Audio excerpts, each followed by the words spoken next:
My name is Allyson Baker, and I am here with Dr. Chris Bjorndal, who is a naturopathic doctor located in Alberta, Canada. And I'm so excited to have a conversation with you because I believe you carry a tremendous amount of wisdom in understanding terrain and how our conditions influence everything from our overall health, but most importantly, from reading about you, the impact terrain has also on our mental health. And so often those two things get disconnected. Mm. So I wonder, Chris, if you would be willing to just start by introducing yourself and really what lights you up. What is your gift and your superpower as it relates to this topic of living simply alive and the work that you do in the world? Well, thank you for having me. And it's really I love sharing about, first of all, naturopathic medicine, and then also my story, because so many people struggle with their mental health in many different ways, whether it's anxiety or depression or eating issues, or even those more extreme conditions like schizophrenia or bipolar disorder. So I haven't always been a naturopathic doctor. I came to become one through my own struggle with my health, which Mhm. includes some of those diagnoses that I just listed. And it was really through my own struggles that I then ended up making a career change to become a naturopathic doctor myself. And we can talk a little bit more about the specifics of those. But in a nutshell, that's really what brought me to this profession that I'm in now. Wonderful. Yeah. So, would you share with me what was the greatest learning for you? Like, what was the tipping point in Mhm. your own awakening to your health? What was that tipping point moment? Yeah, and I like that word awakening. So the tipping point for me was after I my first suicide attempt. So leading up to that, I had been diagnosed in university first with depression, and I started taking an antidepressant. And I never understood depression in the health concept. I was a business student, so I understood it in the economic sense of the word, but not in the health sense of the word. So it gave me some context and some explanation as to what I was experiencing, but I really was quite disconnected from the label, if you will. Mm. So I was a good patient. I took the medication faithfully.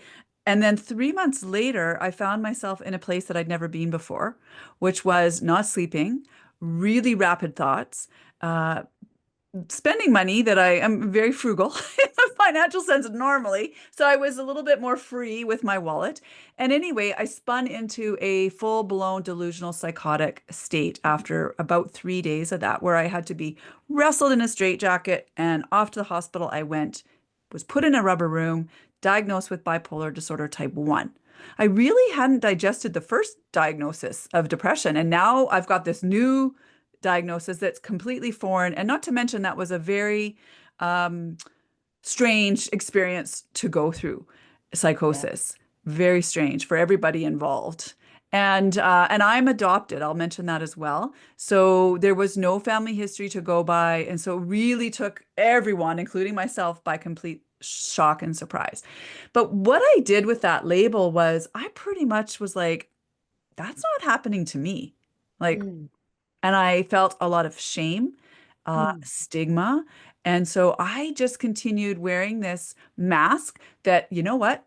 I've got it all together, and I'm gonna just continue marching through the world, completely ignoring what was going on on the inside, right? Like just wearing this outside facade, like I got it together. You're never gonna see me sweat, and so I go into the corporate world, and in 1990, so this was so 7 years later, after that first psychotic event, I then attempted my life. Mm. And I ended up in a coma with kidney failure, and I was on dialysis. And when I came out of that coma, finally getting to the answer of your question, that was the tipping point. because I was not expecting to make it, Wow. right? And then here I am, and I'm like so upset. I'm even more upset, even more depressed than I was before because now I've got, goodness me, well, now I've got kidney failure and I got to deal with this problem, and it just sort of added to these beliefs that, okay, I really am um unworthy and anyway, so I had this, so I'm lying there, I'm in the hospital for several months, and so I've got lots of time. I've been given a book to read by Marianne Williamson called A Uh, Return to Love. uh, Yeah, and there's a beautiful quote in that book on surrender, which goes along these lines, that surrender is not about breaking out of anything. It's a gentle melting into who you really are. So you let down your armor, you take off that mask, and you discover that all God needs is one sincere, surrendered moment where love matters more than anything and nothing else matters at all. So what do you think was the key word in that phrase, in that little paraphrase for me? What do you think was the key word? well, love is what I felt.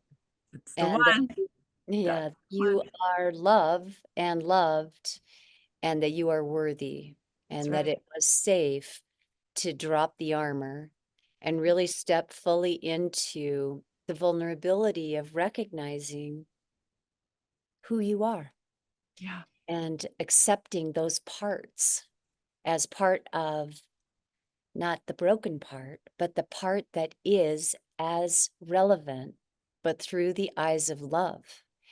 And how beautiful that you were receptive in that surrendered state to really embrace and reach for the wisdom that came in. Really felt that. And Yeah. Mhm. Yeah. please go So on. that was the word. It was for me when I saw that word on the page, love, I was like, well, what is that? Like Mm. what? Like really, like what is that? What is she talking about here? And I thought to myself, you know what, Chris? You obviously don't love yourself because and anyone who's struggling in that deep dark place that people get to all the time, Yes. I would argue is a call for love. Mm. And so that was sort of the question mark for me was, okay, well, what is this concept? How do you how d- how do you do this? How do you learn to love yourself? And then that's basically been the journey since then. And I was really in the medical world. I was taking 5 psychotropic medications to manage myself. And I'm not anti-medication. However, I they should be helping you. That's my thing. Like, look, minimum dose, maximum benefit for the shortest duration of time. This is what we should, I feel, be using different medications depending on the class that we're talking about while the body heals, and then return to the philosophy of the innate wisdom that lies within the body. So, and removing these obstacles to cure that can get in the way. So, for myself, it's been this long journey to self, to love. Another foreign word was compassion, right? To developing this rewiring of the beliefs that, you know what, yes, I am, as you mentioned, worthy. I am lovable. So that was the tipping point. And it was extremely, um, it was, I mean, goodness me, I mean, it was the key that turned the door that opened me to a whole new world, a whole new world. Yeah. Well, that's amazing. And I'm curious, while you were on that, what I'll call the cusp of the shift. Mhm. So you awakened to this word, you came through it, you've got a new way of looking at life. How were the people around you? So the people that had um, been with you through that first phase, let me ask this a little bit differently. How or who were the people that showed up for you in a way that gave you the courage and strength to emerge? Mhm.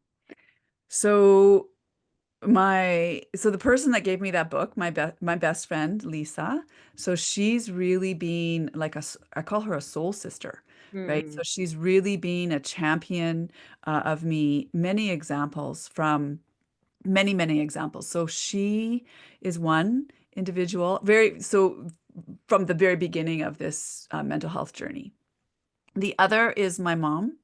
Mhm. She's also been a very key cheerleader, champion, support to her own. Uh, there were some struggles because she was very Western model.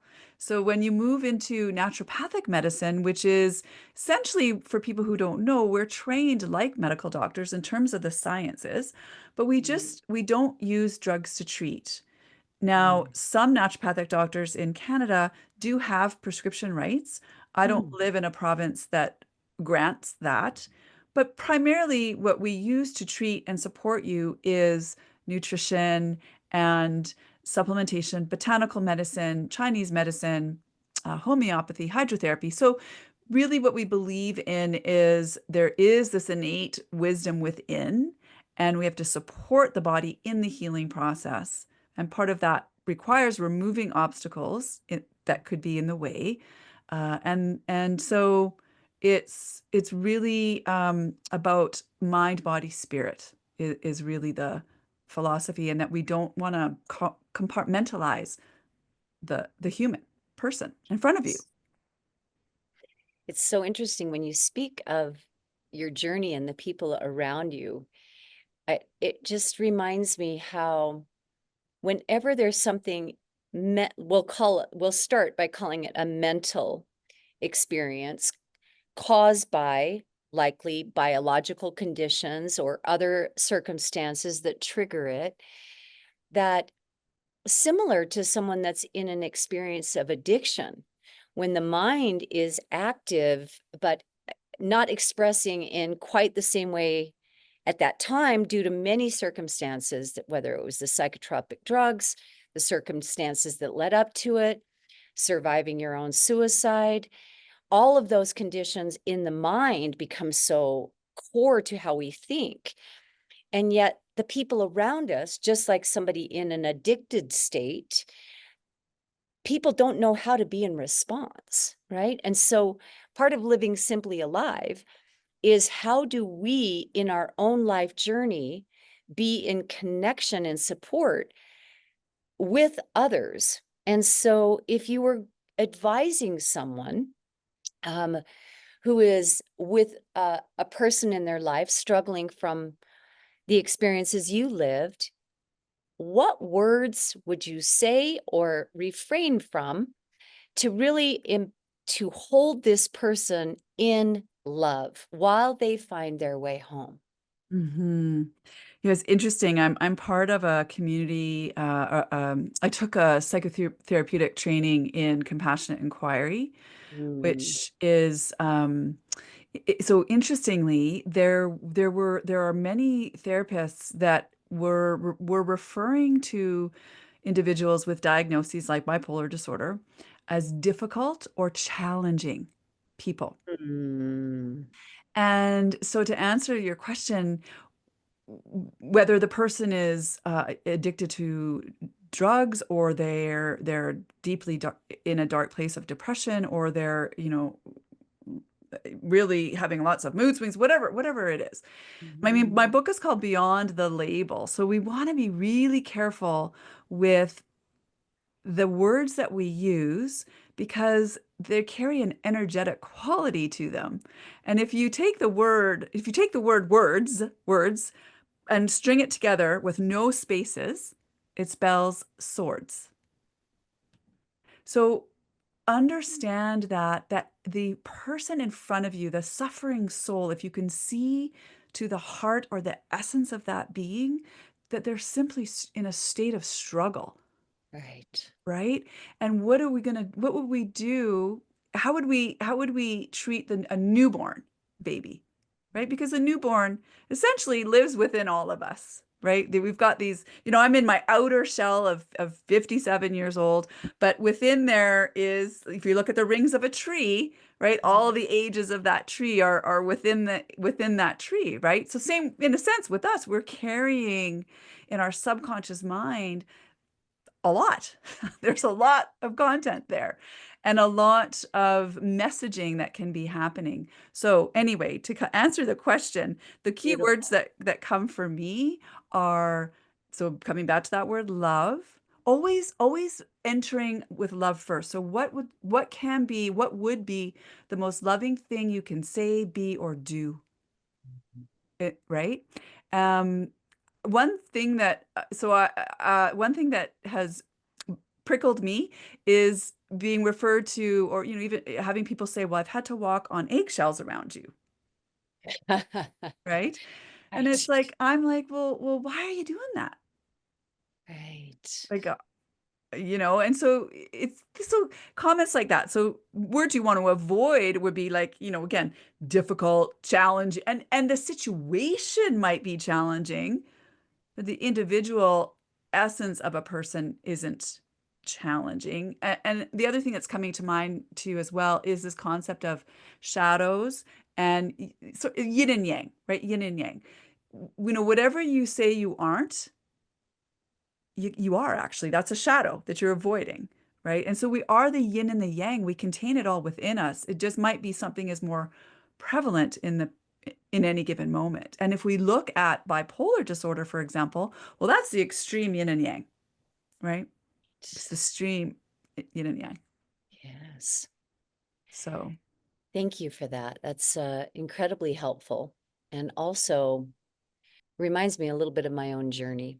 And I'll just offer there was a period of time when, through BioLogic Community Health, we offered community sessions called Let's Talk About It.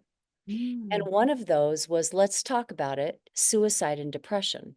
mm, And we opened the room to anyone who wanted to talk about it. We had a professional facilitator, and there was one person who had attempted suicide. I had survived the suicide of my former husband. mm, He was not, we were not married at the time, but very attuned to depression. And it was so interesting to be in a room with all perspectives present. Someone who had survived suicide, someone who's contemplating it actively, and just to listen and receive each individual from their perspective became very eye-opening and very tender. Um, the parents of a child who had succeeded in ending her own life. And so, what I heard in your words about compassion training is that inside of every individual is this tender, innocent being colored by the words that have surrounded them all of the years, including their own internal dialogue. mm, And so our relationship to self in those darkest moments is where we can either be moving towards another or moving away and guarding, right? As you described it. mm. So, in the time when you were guarded, do you feel that there was anything a person could have approached you with? Or was it genuinely that moment when love came to you? Was there anything that anyone could have done for you to break through what you were in? Or if you could maybe speak to that just a bit. Yeah. So first of all, I do want to acknowledge that so I dedicate my book to all the souls we have lost, right, to suicide. So just acknowledging your loss and I, recognize when people are listening to this, they may have just lost someone, right? Amen. So we really need to hold space for the heaviness of the hearts. Um, so we want to understand that we are here on a journey. So every soul is incarnates into this physical being of this body that, we're calling Chris, and we have Allyson, right? So, but what sparks, there's like before we recorded, you said there's no other you, right? There is no other you on the planet. So there's this unique vitality. And in naturopathic medicine, we refer to it as the vis medicatri naturae. So, in Chinese medicine, it's qi. In Ayurvedic medicine, it's prana. In Western medicine, it's simply the word breath. I mean, the Mm. difference between me and you and a cadaver is life flow, right? Yes. So we think about a newborn baby. The first thing that people look for when a baby is born is their first breath. Everyone's holding their breath until the baby takes its first breath, right? Right. Then Yes. so breath in. So I refer to that as the soul in. Then we live our lives, and then the soul departs. And Mm. same thing at the end of the life, we're waiting for the last breath. Yes. That is the end point of someone's life journey. So the individual that's walking through the world with and you said it, really important, we have these beliefs, like we have these thoughts that are formed. Some of them are just are formed. We can call them core beliefs, Mm. limiting beliefs, and shadow beliefs. So the core beliefs that ran the inner dialogue of my life were very negative, right? Based in this inner critic. But we have these two sides, and essentially it's really simple. There's two states. That's it, two states, love or fear. Mhm. In scientific terms, sympathetic, parasympathetic. Mm. Other words to sort of hammer this home, it would be inner critic, inner cheerleader, critical or kind, ego versus soul. So it's always about coming back to what is the nature of the thought I'm thinking? Mm. What side is it on? Is it in Mm. service of my soul or sabotaging myself? Am I sabotaging myself? Or, again, critical or kind, right? Mm. And then bringing awareness to that. Now, I lived in that inner critic, constantly bullying myself in my brain. And I think this comes back to the in utero experience for me, because my parents that adopted me, they really presented nothing but love for me, right? And awe and encouragement and support and all those wonderful things.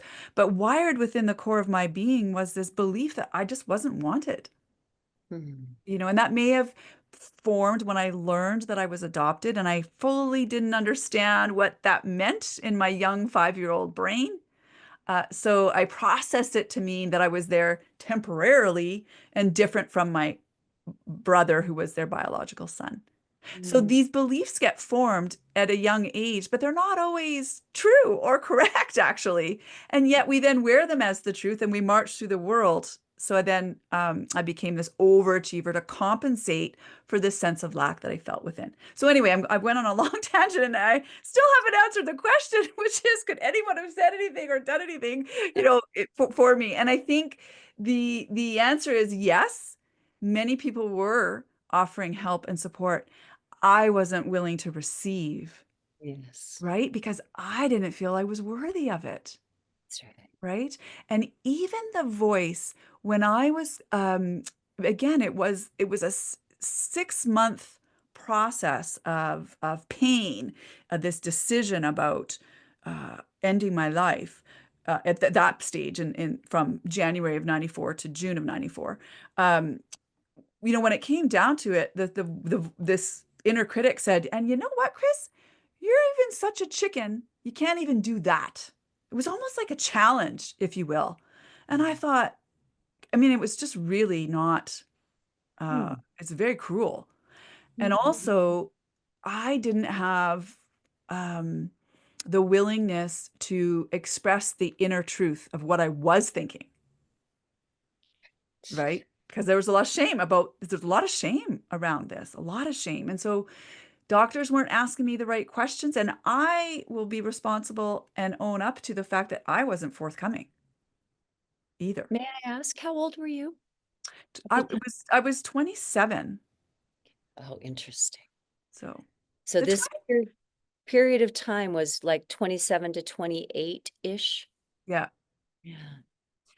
Yeah, the Wow. 20s were a real tough. I find the 20s, I have a little blog I wrote called Nowhere Is It Written, that you have to have it all figured out by the time you're 25 and a half years old, you know? And I feel like the 20s are the 20s are the time for you to explore, to figure out different things, you know, to be creative, to try on new. How do you know at the age of 18 or 20 that you want to be whatever, a doctor, lawyer, fireman, nurse, you know, whatever the typical, you know, careers are?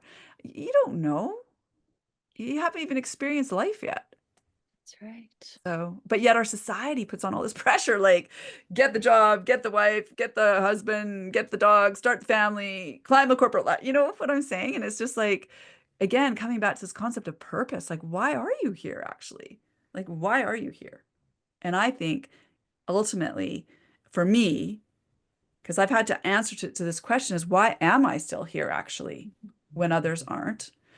Being on the other, you know, you mentioned being on the other side of suicide. You know, for me, my partner, his cousin, who I sat across the table from, he took his life. Mm, sorry. And yes, and I went to his funeral, and it opened my eyes because I never ever considered another perspective except for my own suffering perspective. And Matt was his name, and I vowed from that day that I would never sit across someone that I knew was struggling and not share that I experienced the same struggle. And I Mm, and I vowed I would never not extend my hand mm. That's, across the table, you know? thank you for that. That Yeah. is so, when you started that sentence with purpose, and I just want to reflect back something I felt and saw when you spoke. I think so often people get thinking that their purpose is the same thing as their resume, but Mm, the gentleness of a purpose that says, I will never sit across from someone struggling again without extending my hand. And that is simply enough. Okay, mm, so these constructs of perfection that so often are born out of the shadow of being inadequate are interesting when they pair up, right? It's mm, like your mm, your purpose in giving back so wholeheartedly. mm. Yeah, I mean, I was really in the stigma and the shame at that point still. You know, I was uh it, it, I was no longer in a depressive state, but I remember my psychiatrist saying to me, "You know what, Chris? Don't tell anybody about this diagnosis." Right? Especially in the corporate world, in the corporate world. And you're a woman, and this is a time, you know, there's lots of different dynamics at play. But for myself, I really felt like I had this big dark stain that Mm, was, you know, an ugly scar that needed to be never be spoken about. And so that really left me without the words to say anything to Matt, because I can't tell anybody that I've tried to take my life, nor had a psychotic event, God forbid, right? right. So I just sat there, you know, across the table every Sunday night eating my meal and not saying anything. So it not that I think that I could have, who knows? I guess that's the thing. You always live with a bit of that survivor guilt, right? You live a little bit with what could I have done differently?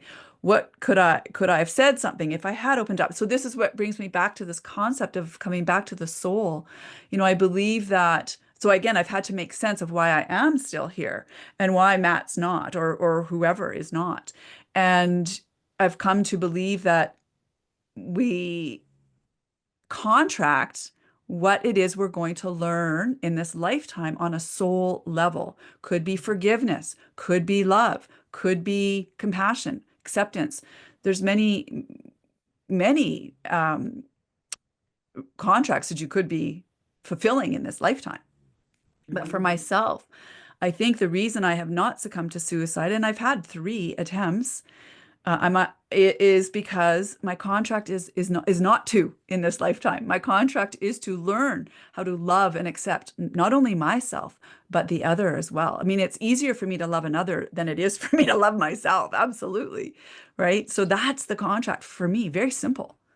Um, and so I am not, and I think if I do succumb to suicide in this lifetime, then I will just have to, I didn't get the lesson. I'll have to Mm. repeat it until so this is that belief alone, whether it's true or not, keeps me here with you on the planet. Right? I'm so glad you're here on this planet Well, speaking thank it you. through. And I want to, sorry, just say one more thing. I could talk a long time. I'm sorry. But the other thing I did want to say about this is that because if someone is listening and they are struggling, recognize that it is just a thought. The whatever the there it's a thought spiral you're stuck in, a downward thought spiral. And at some point, if you can interrupt that spiral and turn to love, right? What is the most loving thing? Recognizing that that is not the most loving thing, that is Mhm. the most unloving thing you can do to yourself. And so you do not have to believe every thought you have. Okay. They're not all based in truth. They're not all to be followed or listened to. Some of them are to be challenged and to be like, you know what? That's a wonky thought. And don't Mhm. get too attached to it. Like, just, let's let it go by. Let's just let that one sail on by and be like, well, boy, that was a humdinger, you know? And I have a little process if people want, we can send you the link and I call it the 4 R's of working with problematic thoughts. And that's the thing to really understand. And the other thing to understand about that is your thoughts create neuropeptides, and neuropeptides affect the hormones you produce, and then the hormones you produce affect how you feel. So Mm. it's a bit of a chicken and an egg problem we have here. But understand that your nervous system, that is the kind of the king system in the body. It's directing the show, if you will. And we've spoken about that. There's 2 states of that nervous system, sympathetic or parasympathetic. Again, love or fear. And when you're in a suffering state, you're in a state of fear. And how can we move you over? And it's doable. But a lot of us are stuck in the head and disconnected from the other voice, which is the voice of the heart, the spirit. Yes. Yeah. Beautiful. Well, something that's there for me as you were speaking is this idea of integrity. Mm. And so often when we hear the word integrity, it's how we are interacting with others. I say what I do what I say, and that I am a reflection of my word, that I am integral not only to myself, but to the people around me. And I heard you speaking into truth telling, which to me is like the integral self begins to cultivate the capacity to tell the truth to oneself. And Mm. it's in the deception of our own thoughts or our own beliefs. And when we cling on to them and grab for this is a true thought versus really going deeper into, yes, but where is this thought coming from? Or Mhm. is this a love thought or a fear thought? And Mhm. how do I feel when I think this thought? Is this bringing me closer to health and love, or is it taking me further towards dis-ease? Mhm. And even just being in the experience, recognizing that all of these parts, that there's room for them in us. I had a teacher who once showed me that we are all capable of everything that we see or judge in the world around us. Mhm. And yet we have not acted upon that. And so, in this universal experience of being a human, the more Mhm. passion that we can feel for ourselves, the more we can feel for others. and you brought in shame. And I just want to cycle back to the shame pattern. Imagine that you're familiar with the work of Gabor Mate, Mhm. who speaks a lot of the opposite of, I'll call it addiction for this, because he speaks of addiction and isolation. Mhm. To me, inside of any shame model, and that can be from a belief of not being worthy or an action that we regret, that we either can meet that as an integral part of who we are, or we have to cloak that, and then it hides behind and distorts how we present in the world. Mhm. And so as people move towards their in breath when they're born, out breath when they expire, this practice of being a human, tell me about your practices as they relate to breath. Do you use breath work and inspiration? And if Mhm. so, can you speak to that a little bit? Mhm. Um, Actually, the word inspiration, the Latin derivation means to impart wisdom to a human soul, Mm, which I think is beautiful. mm. So Gabor Mate, actually, I was interviewed by him for his most recent book, Wow. and the Compassionate Inquiry community is he's the teacher of that. So I Wow. have opportunities. Actually, anyway, that's a sidebar. That's a sidebar. So anyway, he's a very wonderful teacher, and he Beauty. talks about in his work, his trauma work, he talks about the three A's of children. So what their needs are: attachment, attunement, and authenticity. And often as when we're going through the world, growing through the world, we suppress who we are, our authentic self, because we have to maintain that attachment, because Mm, attachment is really the priority. And that's where the emotional suppression can start, mm, is often in childhood. So the breath work for me is so important. It's so funny. So one of my uh, key healers was my first naturopathic doctor, Dr. Larry Chan. And when I told him a few years later that I was making this career change to become a naturopathic doctor, he said, "Oh, Chris, you know, all you have to do is teach people how to breathe. I mean, that's the most important thing." And he was a Qigong master and a yeah. wonderful, wonderful teacher. And I thought to myself, well, really? Like that's it? Like, so maybe I can skip the 4 years of medical school, and just teach. And the irony is that's what I now end up teaching people. So yeah. So that 4R process that I mentioned, they are the first step is to recognize what is the nature of the thoughts I'm thinking. Again, Mm, what side is it on, essentially? When you have awareness of that.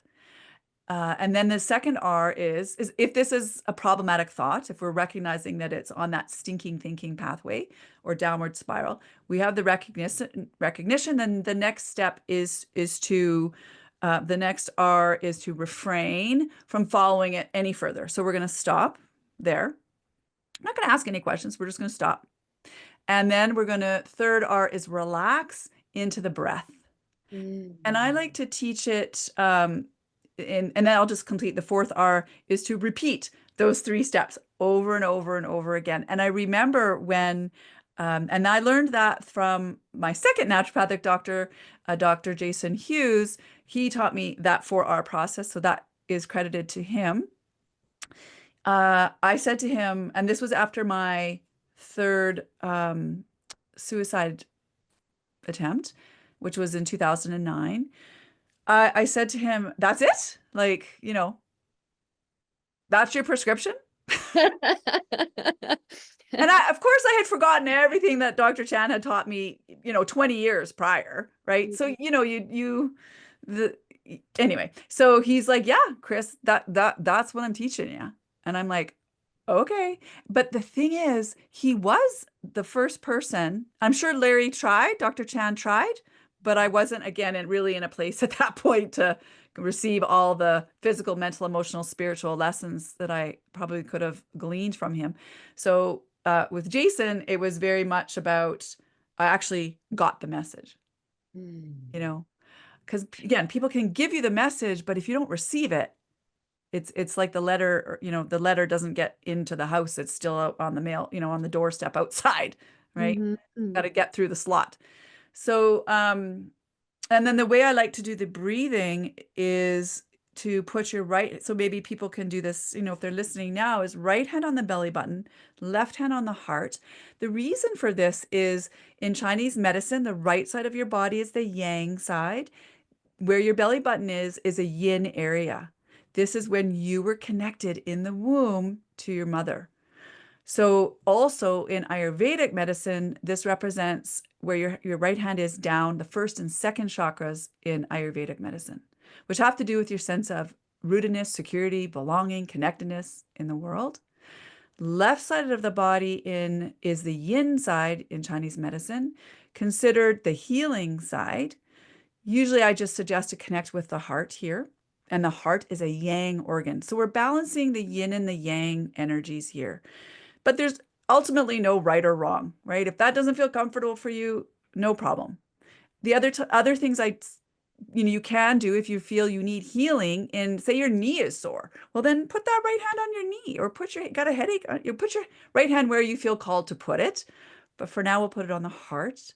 The other reason I like to put the hands here is to illustrate that there is more serotonin receptors between these two hands than there is in your head. Serotonin is the main neurotransmitter people are focused on when it comes to mental health, with specifically depression. Also, to illustrate, there is a huge gut-brain connection. So that's important. It's a bi-directional relationship between the gut and the brain. And also, what I really like to highlight is when we breathe in through our nose, it creates a turbine action into the base of our skull. And sitting at the base of our skull is something called the sella turcica, and it holds your hypothalamus and pituitary. Those are your master hormone glands. Most people know about estrogen and progesterone and testosterone, but those are end product hormones. They start with the hypothalamus and pituitary. They need to have a parent, if you will, to be produced first for them to then get produced. So when you breathe in through the nose, you get a little bit of love stimulation to that sella turcica, hypothalamus pituitary. And when you use your diaphragm, it pulls down so your lungs inflate. Right underneath your diaphragm, sitting on top of your kidneys, is a very important gland called your adrenal gland, and it produces cortisol. And often when we're stressed or in that sympathetic or fear state, we're pumping out that cortisol and we're breathing shallowly. So the diaphragm isn't touching, engaging, hugging, helping the adrenal glands, soothing, right? So you want to feel your right hand move. If you're taking a diaphragmatic breath, your right hand's going to move out and you're breathing in through the nose, inflating into the belly. Most people are living here from the neck up, and most people are breathing right here just from the little tops of their lungs, but your lungs go all the way down to your diaphragm, right? So we want to really feel that. So then what I do, this long explanation for the breath, but it's important people kind of connect with their body and understand the physiology. It's really important. And so in the office, what I do is I have us stand up, look outside, pick something in nature to stare at, and we can do this now. And then we just take 2 deep breaths. So is that okay if we do that right now? Of course. Okay. Yeah. So right hand on your belly button, left hand on your heart, feel your feet on the ground. We'll engage your spine a little bit, sit up straight. And I'm just going to look out my window. I see some clouds out there. So stare at that thing in nature, and we'll breathe in through the nose and then out. And then again, breathing in and out.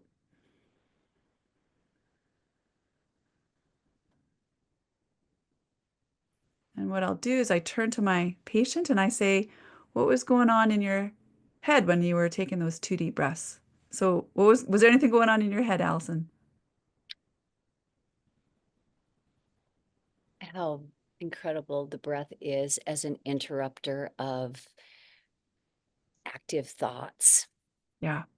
and perseverant thinking it's so interesting when you bring up breath work as a practice. It reminds me of how important that one moment of mindfulness when we do pattern interrupt. Mhm. Because just as you showed, even people listening, and for us to share in that moment, just to stop long enough, what was that, 20 seconds? 12, And 10, yet yeah. in that moment isn't pattern interrupt where mindfulness can actually come in and start to take a look from a different angle. So not only do I appreciate and value breath as a way of changing our thoughts, I'm a breathwork facilitator in other other times of my life, but I've trained and run retreats and worked with soulful breath work. Yes. Its lineage is in the rebirthing models. Yes. But one thing I've learned through that training is if you introduce life through Hmm. breath and you make space in the organism that can get contracted, then all of the sudden there's a whole new way of being able to perceive things.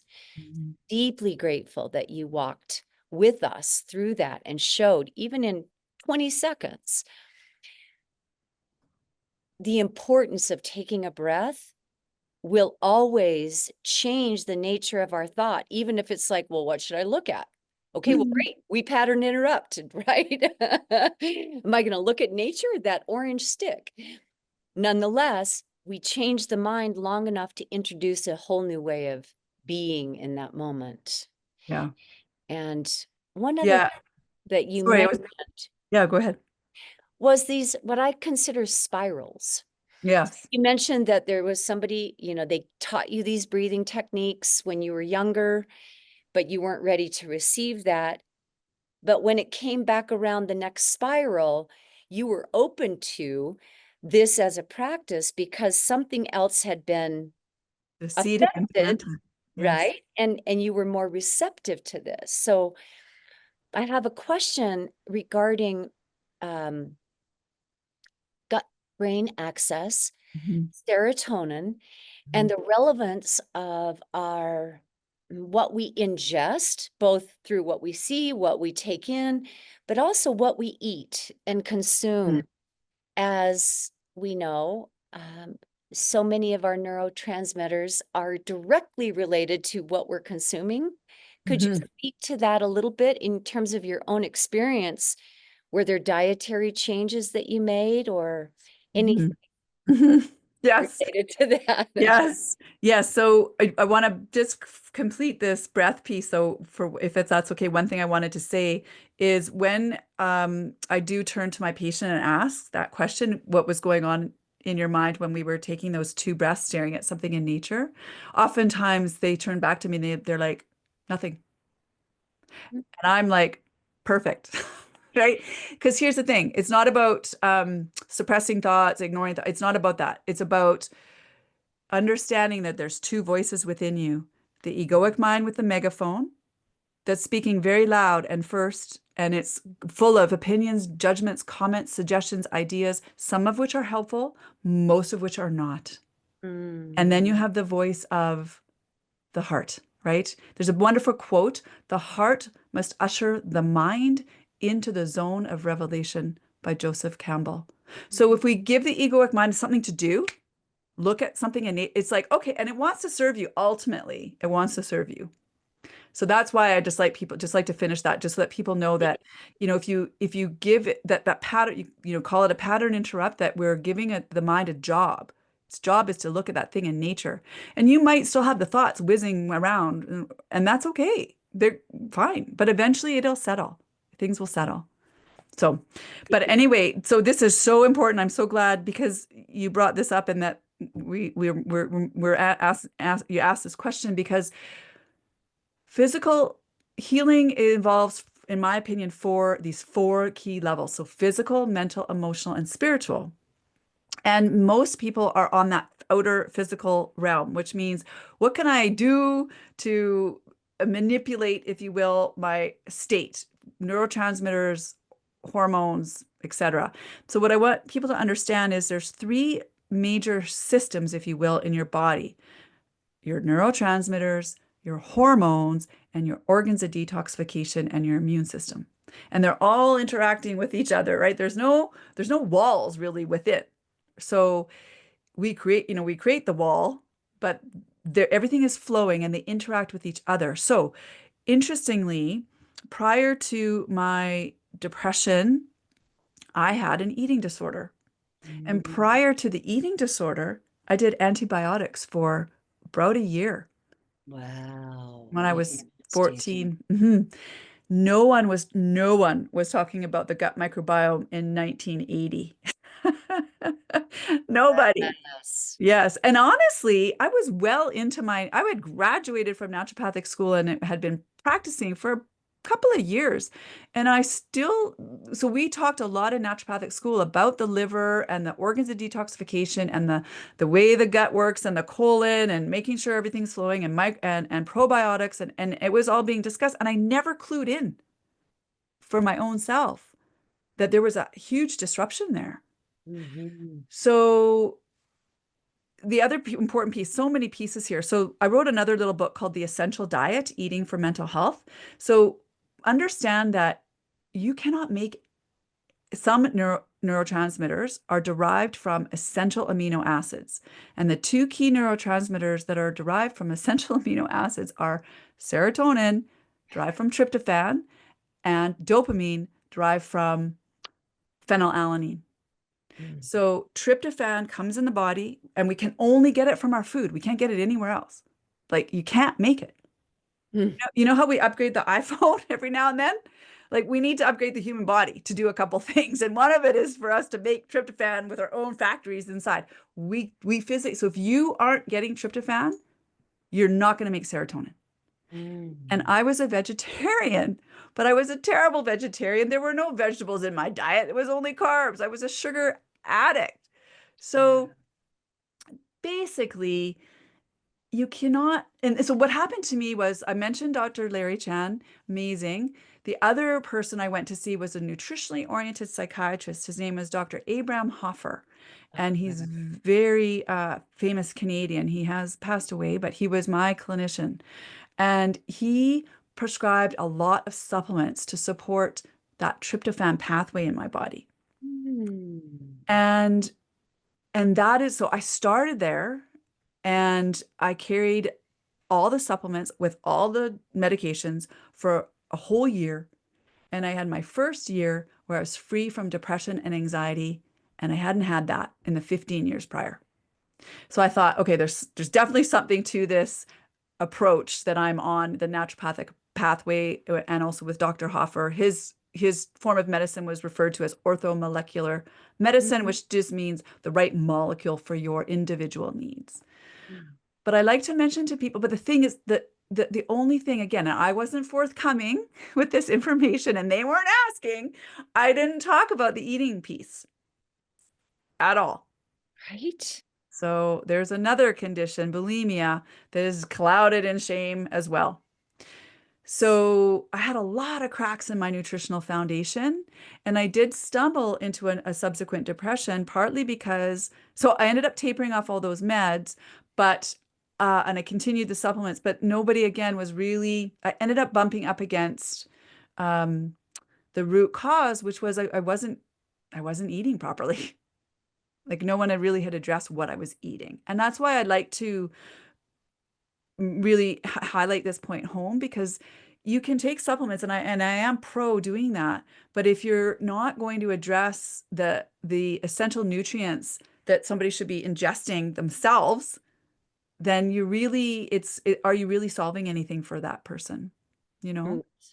So grateful that you bring this up because in general, I find that somehow we've been convinced that our head is chopped off and that our gut starts at, from the chest down. And whether it's what we're chew and swallowing or what we're breathing in, or what conditions exist in the mouth, which is another very interesting, um, Infections. very misunderstood part of human health is that we can do anything in the mouth by way of dentistry, mercury, silver fillings, leaving dead teeth, other things, and it wouldn't affect downstream. Yeah. In the same way, we see these patterns of even when young people are oftentimes prescribed their first pain pills after they've had their wisdom teeth extracted, and Mhm. how those pain pills give gateway again to this disconnect between the body and the rest, or the mouth and the rest of the body. But if a person has experienced any trauma or has any already existing conditions, then predispositions, I'll say, then the moment they're exposed to something that can take them out of that pain, then that becomes a possibility of something really changing. Mhm. And I say that as a reflection that part of our work, I believe, is really waking up to the importance of the gut starting here and how important it is that we teach, not just as we overcome dis-ease, but that the young people of our world understand how much their food and their nourishment plays in not only to their physical health, but their mental health and even their disposition and vitality for life. Mhm. Like you expressed being a vegetarian, yet if you don't have enough of the right blend of molecules to stimulate how your systems work, Mhm. then you can become depleted in what can seem like a mental, I'll use it in this way with quotes, Yeah. a mental matter is really being influenced by our biology. And this gut brain axis is so core to even the coherence that we experience between our head and our heart. When these wavelengths are moving through us, then we are an integral system. Mhm. Yeah. And it starts with the morning when we wake up and go, what's the first thing I ate and how does it influence how I feel? Mhm. So in your experience as a naturopathic doctor, are there any particular foods or Mhm. things that you are just like strongly recommend that the people that you support avoid? Yeah. I mean, it's this topic is huge, right? I know. Um, and I do want to back up and just explain the that you, essentially your one tube from your mouth to your anus. That's right. And then, we've got, so this tube is very important, and there's just so much that's going on in this tube. And there's 3 pounds of bacteria in your digestive tract alone. And people need to understand that the goal of any organism is to survive. Yes. And it's not, and just so, yes, there's approximately 3 pounds, but there's also more types of bacteria out there than there are people on the planet. So the diversity of the gut microbiome is really important. So I'm not saying to never take an antibiotic, although that would be nice if we can get there. And I am proud to say that my son has never had an antibiotic up until he just had to, unfortunately, anyway, long story. And honestly, I did. I felt like, oh, I failed, you know? But Mhm. it shouldn't be. We want to be really mindful of this black or white thinking, this either or thinking. Again, it's an and approach. So we Mhm. can rebuild and restore. But anyways, in my own case, this is an important piece for people to investigate in their own health, to do a track or a timeline of the antibiotic use, because it does disrupt the gut microflora. Now that doesn't mean that you're stuck with that. You can rebuild and rechange. So so this segues into the food piece, because the goal of any organism is to survive. So oftentimes when you take an antibiotic, an organism that comes back first is called Candida, and it's considered an opportunistic pathogen. So it's not really gonna take you out, but it can cause a whole constellation of symptoms. But its food source is sugar. So many people have a addiction to sugar. Sugar is actually a very addictive substance. It's Mm, more, there was a study they did on rats. They gave them free will to choose from four things: heroin, cocaine, flour, and sugar, and they all chose sugar. mm, So that should tell you something. yes. Right. And so myself, I've had a real difficulty with this sugar piece of the puzzle. It's been again, the eating disorder, sugar was my drug. It soothed, it was my source of stress management. I soothed myself with sugar. And when you think back to when we're a baby, we're soothed with sugar, either breast milk or formula.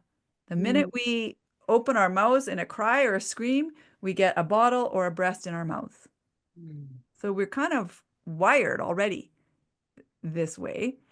So one of the things I would like people to explore their relationship around is a relationship to sugar. That's a very a big one. And I do encourage people, you can do what's called food intolerance testing. This will help us understand if you that the integrity and the health of the lining in the gut, whether it's a term we use is leaky gut mm, syndrome. So you want the cells and the junctions in your small intestine to be tight together. And in people who have, due to stress, overuse of medications, poor diet, etc., instead of the cells being tight, they get gaps. And then food particles can go through, your immune system mounts a response.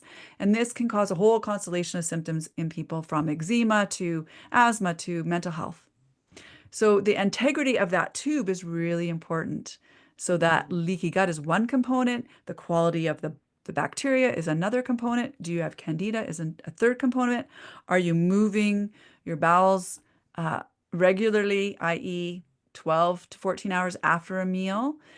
Do you have enough fuel in your cells of your small intestine? The main one is called butyrate. So there's just many, many things. mm, The main police officer of the immune system. So I've gone on a tangent. Let's come back to food. So for me, I focus on let's increase the foods that we need versus the bad guys. Because a lot of times when we say cut out wheat, dairy, sugar, and coffee, for example, those four things, people was freak out, right? Oh my right. God, what am I going to eat? And that happened to me, right? I had to do that when Dr. Chan first time those were the things I had to cut out. I was like, what am I going to eat? Right? Right. I'd never heard of quinoa. I didn't know how to spell it, didn't know how to cook it. Like, and that's another really important point I wanted to mention. I didn't really cook either. Right. Right? Not many parents, and I'm not criticizing my parents. My mom was an amazing cook, and I think I mean, I just never, she just wanted me to excel. She never got that opportunity. So she wanted me to excel. So she always provided the meals and just wanted me to focus on my sports and my studies, right? So I never learned how to cook. But that didn't do me a great service when I moved out because I lived in my apartment for 7 years and I never used my stove. Like honestly, I didn't know how to cook. And so no wonder my mental health was a mess. Like I was just terrible. So hopefully there's people are better. So I think, for me as a parent, it's really important that my son learns how to cook. And we've really outsourced that, Mhm. I think in the last 40 years with all the fast food places. And so you can start by just shopping around the perimeter of your grocery store, keep it really simple. If you have to go up and down the aisles, that's all packaged processed foods. So Mhm. don't go there. You have to back up your life in time in terms of cooking is very simple, but you have to make a little bit of space for it, a little bit of Mhm. prep, a little bit of time to Mhm. organize yourself. It doesn't have to be fancy or hard. Honestly, I keep it pretty simple. And in your plate, in terms of your plate, we want to have a protein source that you are happy with.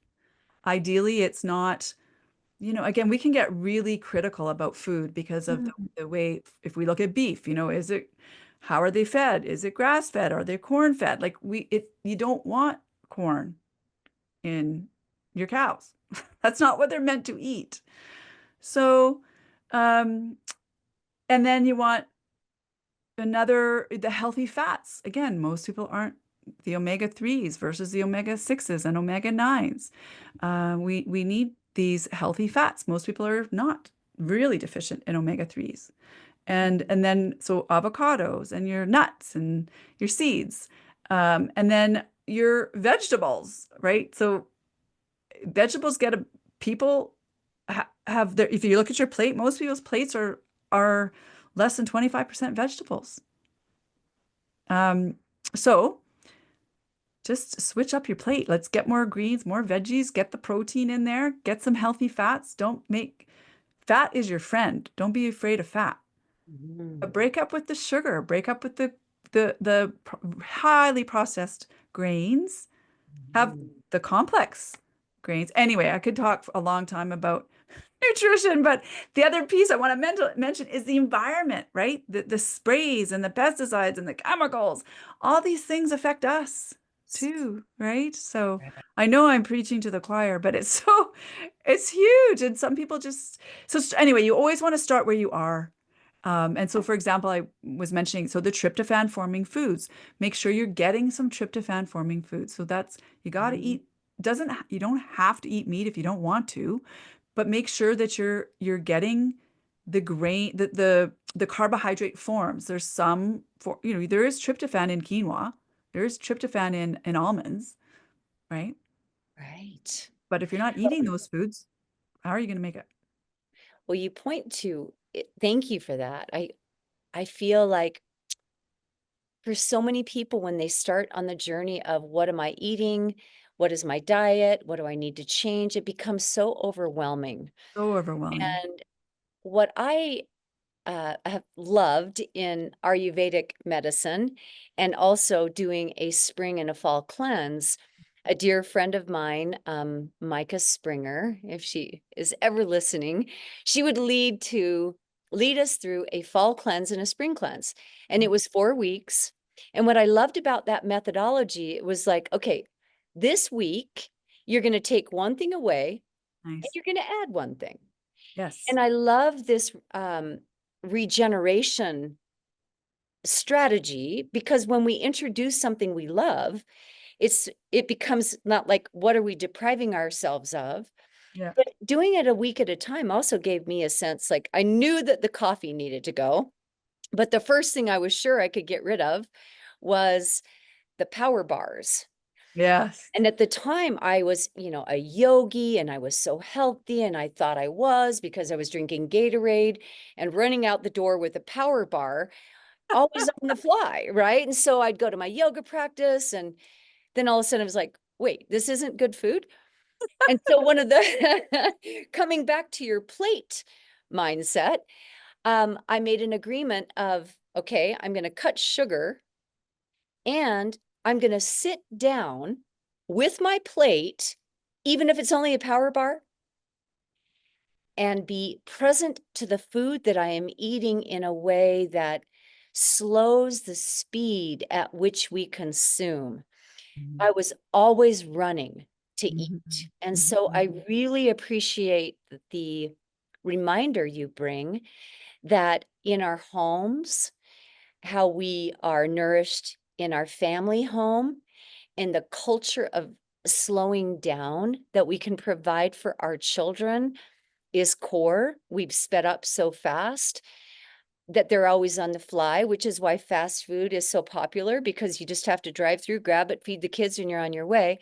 And yet, it's in the ritual of connection Yes. that we truly come together long enough uh, to see one another. And the days of old where you at least had one dinner together, Yeah. one meal together. We're going to sit together for dinner at night, and everyone's at the table, and phones are not. Mhm. So it's an invocation, I guess, for the return to what was, that we start to not only notice what we're eating, but how we're eating it, and also to be mentors of our own mouth, I'll say, Mhm. that we know.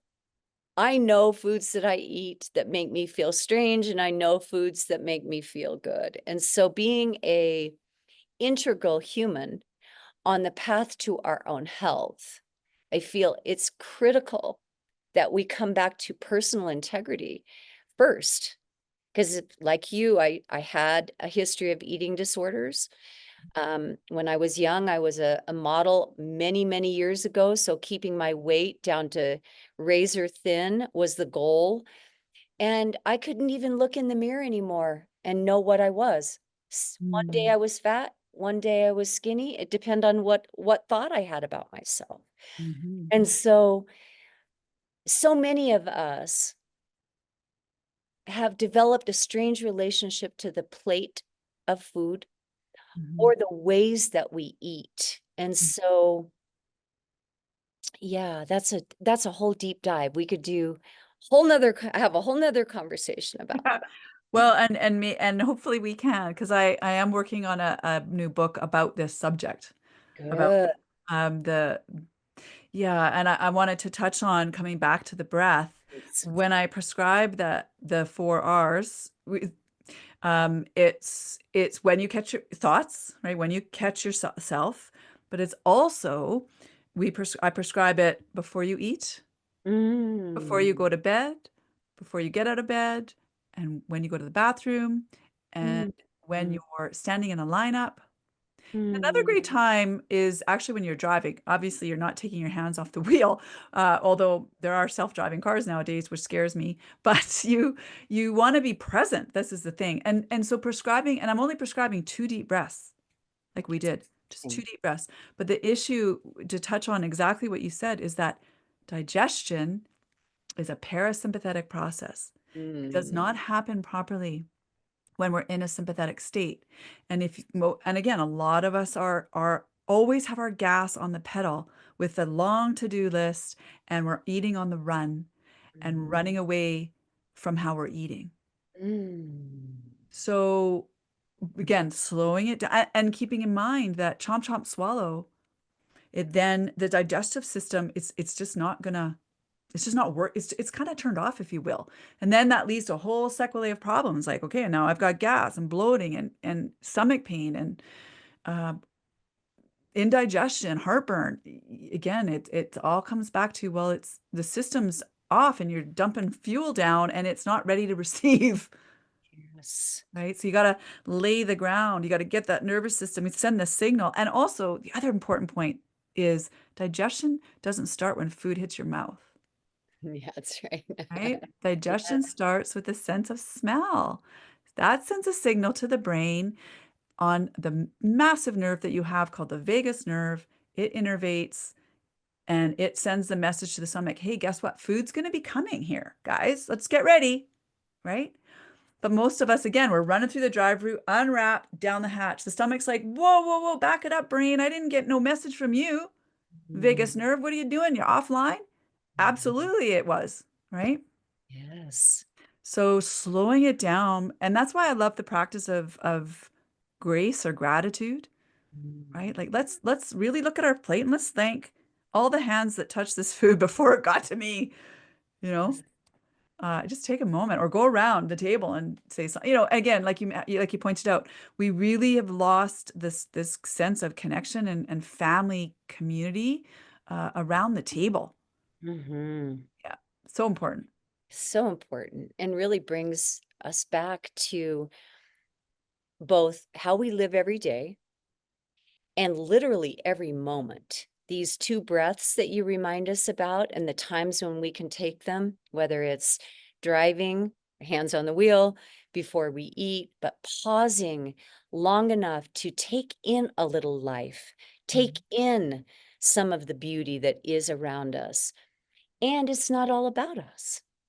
But by stopping long enough to be with another in those practices as well, brings that kind of connected relationship that you Mhm, described, like those ways that your mother nourished you mhm, and the food that she provided mhm, gave a safe space for the way that you were held. And mhm, then inside of the transition into our adulthood, into our 20s that you speak of, how do we begin to build these bridges? Because so many of our youth today are not being raised in these circumstances. And mhm, so to connect and create community through nourishment, through celebration, is part of us getting back to the future because humans need each other. We need connection. We need communion, Mhm. um, just at a base level. Yeah. And so it's one of my passions in this life is how do we bring these beautiful, innocent beings that are coming into this world today with more information than they know what to do with, overwhelmed by the diagnoses and the labels and the don't do this and the don't do that. Mhm. And if you could leave a message for the people who might be on a path similar to the one you were on, what would you encourage them with? Mhm. Well, I think there's the lovely story that illustrates this. So what I would want to encourage people is there was a 16-year-old boy and he was struggling with his mental health, yet he was not willing to talk to anyone, go to a doctor, do anything about it, just in his room, darkness and despair. Mom is beside herself. She is like, what can I do for my child? And so what she decided was, I'm going to show up every day, go into his room, and I'm going to put a sandwich there for him. And some days he ate the sandwich, some days he didn't eat the sandwich. And this went on for months, months. And didn't seem like any change was happening. Eventually he did turn the corner. And one day his mom asked him, son, what happened there? Like, what was the shift? What happened? And he said, Mom, it was the sandwich. And she said, the sandwich? What are you talking about? He's like, that sandwich. I always get emotional when I tell this story. That sandwich represented your love for me. Mm, And you showed up every day with it. And you never questioned, you never forced me to eat it or shamed me for not eating the sandwich. You but you showed up. And in her mind, it was like she wasn't doing anything. She was thinking, you know, I'm going to lose my child. I'm a terrible mother. All these awful things she's thinking. And actually the symbol of the sandwich represented her connection, her care, and her love for her child. And it was a simple gesture. And mm, so if you're someone who is struggling the thing is, asking a depressed person to reach out for help is like mm, asking a blind person to see. We are physically limited, or this is what depression does to you. It reduces your ability to ask for help. And many of us aren't even great at asking for help, even at the best of times, let alone the worst of times. mm, So if you're aware that you're struggling and you know that you're in a dark place, I do encourage you though to reach out for help. There is got to be at least one person or even a pet mm, or a plant. These are living things. So find something or someone to connect to, mm, because we are all, at the end of the day, it's about the vibrational, energetic flow between one to the other.